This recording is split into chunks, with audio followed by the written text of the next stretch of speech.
L'horloge. Les Chinois voient l'heure dans l'œil des chats. Un jour, un missionnaire se promenant dans la banlieue de Nankin s'aperçut qu'il avait oublié sa montre et demanda à un petit garçon quelle heure il était. Le gamin du céleste empire hésita d'abord, puis se ravissant, il répondit « Je vais vous le dire ».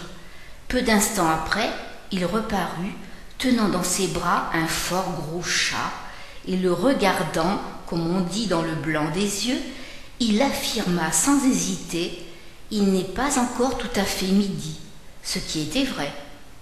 Pour moi, si je me penche vers la belle féline, la si bien nommée, qui est à la fois l'honneur de son sexe, l'orgueil de mon cœur et le parfum de mon esprit, que ce soit la nuit, que ce soit le jour, dans la pleine lumière ou dans l'ombre opaque, au fond de ses yeux adorables, je vois toujours l'heure distinctement, toujours la même, une heure vaste, solennelle, grande comme l'espace, sans division de minutes ni de secondes, une heure immobile, qui n'est pas marquée sur les horloges et cependant légère comme un soupir, rapide comme un coup d'œil.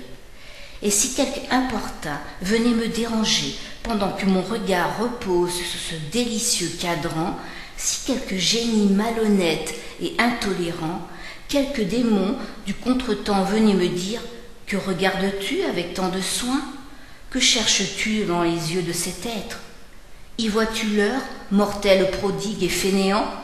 Je répondrais sans hésiter « Oui, je vois l'heure, il est l'éternité. » N'est-ce pas, madame, que voici un madrigal vraiment méritoire et aussi emphatique que vous-même? En vérité, j'ai eu tant de plaisir à broder cette précieuse galanterie que je ne vous demanderai rien en échange.